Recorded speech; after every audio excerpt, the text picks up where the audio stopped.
لله رب العالمين والصلاة والسلام عليك يا سيد الأنبياء والمرسلين أما بعد أعوذ بالله من الشيطان الرجيم بسم الله الرحمن الرحيم إن الله وملائكته يصلون على النبي يا أيها الذين آمنوا صلوا عليه وسلموا تسليما صدق الله العظيم وبلغنا رسوله النبي الكريم وقد أنت يا سيدي يا سيدي يا سيدي يا مكي يا مدني يا عربي يا قرشي يا هاشمي ويا سيدنا يا سيدنا يا سيدنا يا حبيبنا يا حبيبنا يا حبيب المصطفى المجتبى صلى الله تعالى عليه وسلم. عزیز بزرگ دوستو السلام علیکم ورحمۃ اللہ وبرکاتہ. قرآن پاک کی اللہ تعالیٰ فرماتا ہے وَأَقِیمُوا الصَّلَاةَ اور نماز قائم کرو. ہمیں حکم فرمایا نماز قائم کرو، لیکن سوچنے کی بات ہے کیا اللہ نماز پڑھتا ہے؟ نہیں پڑھتا. ہمیں فرمایا زکوٰۃ ادا کرو، کیا خود ادا کرتا ہے؟ نہیں کرتا. ہمیں فرمایا حج ادا کرو، کیا خود حج کرنے آتا ہے؟ نہیں کرنے آتا. کیا اللہ سارے کام ہمارے لیے ہیں؟ کیا کوئی کام ایسا بھی ہے جو تو بھی کرتا ہے؟ فرمایا ہاں، قرآن پڑھ ان اللہ وملائکتہ یصلون علی النبی، بے شک اللہ اور اس کے فرشتے نبی کی ذات پر درود و سلام پڑھتے ہیں. سبحان اللہ. اور آگے فرمایا یا ایھا الذین آمنوا صلوا علیہ وسلموا تسلیما. اور اے ایمان والو تم بھی نبی کی ذات پر درود اور سلام پڑھا کرو. اب ہمیں فرمایا درود اور سلام پڑھا کرو، میں بھی پڑھتا ہوں. اب درود اور سلام پڑھنے سے ملتا کیا ہے؟ دنیا میں کیا ملتا ہے، قبر میں کیا ملتا ہے اور حشر میں کیا ملتا ہے؟ درود اور سلام کے دو لفظ ہیں، درود اور سلام. درود پڑھنے سے کیا ملتا ہے اور سلام پڑھنے سے کیا ملتا ہے؟ درود پڑھنے سے ثواب ملتا ہے اور سلام پڑھنے سے آقا کا جواب ملتا ہے. اب ثواب کی سمجھ آ گئی، درود پڑھنے سے ثواب مل گیا. اب سلام پڑھنے سے جواب مل گیا، اس کی سمجھ نہیں آئی. اصل جواب ہوتا کیا ہے؟ جب ہم کسی کو کہتے ہیں السلام علیکم، اس کا مطلب کیا ہے؟ تم پر سلامتی ہو، تم سلامت رہو. تو وہ آگے سے کہتا ہے وعلیکم السلام، تم پر بھی سلامتی ہو، تم بھی سلامت رہو. تو جب ہم کہیں گے السلام علیکم یا رسول اللہ، اے اللہ کے رسول آپ پر سلامتی ہو، تو آقا جواب میں فرمائیں گے اے میرے پیارے امتی تم پر بھی سلامتی ہو. تو ایمان کو سے بتائیں جسے آقا فرما دے تم پر سلامتی ہو، اس کا کوئی کیا بگاڑ سکتا ہے؟ جسے آقا فرما دے تم پر سلامتی ہے، وہ دنیا میں بھی سلامت ہے، قبر میں بھی سلامت ہے، حشر میں بھی سلامت ہے. دنیا میں سلامت ہے، وہ قبر میں کیسے سلامت ہے؟ قبر میں کیا ہوگا؟ ابھی ہم نے علماء کرام سے اکثر سنتے ہیں کہ قبر بڑے وحشت کا مقام ہے، بڑے خوف کا مقام ہے. لیکن اس سے بھی بات یا تو ہم سنتے نہیں ہیں یا پھر سنا کے سنائی کرتے ہیں. قبر وحشت کا مقام ہے، لیکن ہے کس کے لیے؟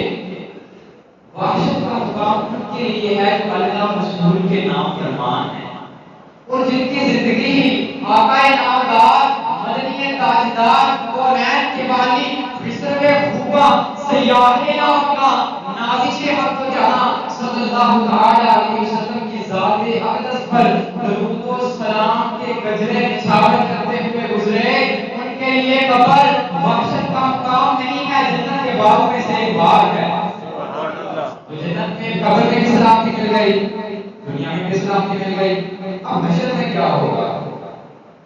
اور درود و سلام پڑھنے والے آقا کے لیے غلام انشاءاللہ تعالی جنت ہی میں جائیں گے. یہ بات میں جو کتابت میں نہیں کہہ رہا ہے، حدیث مبارکہ ہے.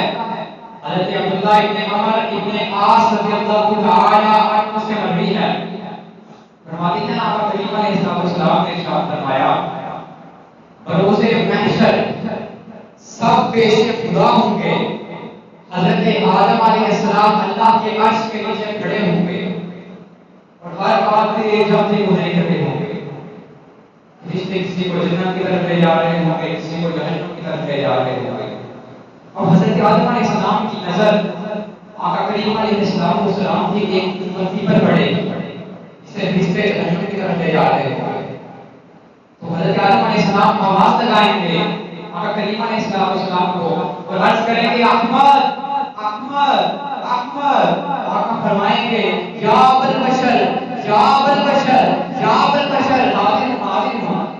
حضرت آدم علیہ السلام عرض کریں گے آقا آپ کے فلاں امتی کو فرشتے جہنم کی طرف لے جا رہے ہیں. اور آقا پھر آواز لگائیں گے فرشتوں کو اے اللہ کے قاصدوں ٹھہر جاؤ. وہ کہیں گے ہم تو اللہ کے حکم میں حکمران ہیں. آقا اپنے بائیں ہاتھ سے اپنی داڑھی مبارک کو یوں پکڑیں گے اور آسمان کی طرف دیکھیں گے اور کہیں گے کہ اے اللہ تو نے مجھ سے وعدہ نہیں فرمایا تھا تو مجھے اپنی امت میں رسوا نہیں کرے گا. آواز آئے گی فرشتوں اسے جہاں سے لایا تھا وہیں چھوڑاؤ. پھر آقا ایک کاغذ کا ٹکڑا اس کے میزان عمل پہ رکھیں گے. اس کا نیکیوں کا پلڑا بھاری ہو جائے گا اور جنت میں داخل ہو جائے گا. جب وہ جنت کی طرف جا رہا ہوگا جنت کی طرف جا رہا ہوگا تو اس کی نگاہ آقا رحمت پہ پڑے گی صلی اللہ علیہ وسلم. وہ دوڑتا دوڑتا آقا رحمت صلی اللہ علیہ وسلم کی بارگاہ میں حاضر ہوگا اور عرض کرے گا اے میری جان پہ قدر احسان کرنے والے میں جاننا چاہتا ہوں آپ نے میری جان پہ اس قدر احسان کیا. میں جہنم کا ایندھن بن چکا تھا, مجھے جہنم سے بچا کے جنت میں داخل کر دیا. میں جاننا چاہتا ہوں مجھ پہ اس قدر احسان کرنے والی اس ذات کا نام کیا ہے. آقا فرمائیں گے اے میرے پیارے امتی میں تیرا نبی ہوں تو میرا امتی ہے. وہ عرض کرے گا آقا میرے پاس کوئی عمل نہیں تھا, کوئی عبادات, کوئی ریاضات, کوئی مجاہدات, میرے پاس کچھ نہیں تھا. تو آخر اس کاغذ کے ٹکڑے پہ ایسا کیا لکھا تھا جو آپ نے میرے میزان عمل پہ رکھا اور میں جنت میں داخل ہو گیا. آقا فرمائیں گے اے میرے پیارے امتی تیرے پاس کچھ نہیں تھا لیکن تیری ایک امانت میرے پاس موجود تھی. وہ امانت جو تم نے دنیا میں مجھ پہ ایک مرتبہ ضرور پڑا تھا وہ اس کاغذ کے ٹکڑے پہ لکھا تھا وہ میں نے تیرے میزان عمل میں رکھ دیا, تو جنت میں داخل ہو گیا. اب دیکھیں دنیا میں سلامتی مل گئی تو سلام کے وسیلہ سے آقا کے وسیلہ سے, قبر میں بھی سلامتی مل گئی اور حشر میں بھی سلامتی مل گئی.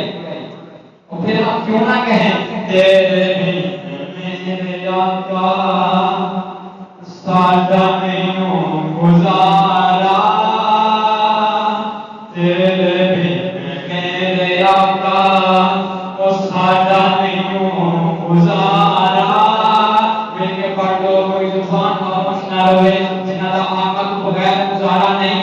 مل کے پڑھ لو تیرے بھی میرے آقا وہ سادہ نہیں گزارا.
تیرا پاؤ وہ کتے روندے نہ مر جائے وہ کتے روندے نہ مر جائے شبیر بیچارہ گناہگارا دیا کر وہ بس تو یوں ہے سوارا تو آقا کے بغیر ہمارا گزارا نہیں درود و سلام پڑھ رہے ہیں آج کا یہی پیغام ہے کوئی نماز کوئی عبادت بندہ کرتا ہے نماز پڑھتا ہے زکات ادا کرتا ہے حج کرتا ہے روزہ رکھتا ہے تو بندہ گارنٹی نہیں کہہ سکتا کہ میں نے نماز پڑھی میری نماز قبول ہو گئی میں نے حج کیا میرا حج قبول ہو گیا کوئی عمل بھی ایسا نہیں ہے جس کے بارے میں بندہ یہ کہہ سکے دعویٰ کر سکے کہ میرا یہ عمل قبول ہو گیا درود و سلام ایک ایسا عمل ہے ایک ایسا وظیفہ ہے جسے جب بھی کرو جہاں کرو اسی وقت قبول ہو جاتا ہے تو آج کا پیغام یہی ہے کہ ہر وقت آقا انعامدار نبی پاک صلی اللہ تعالی علیہ وسلم کی ذات اقدس پر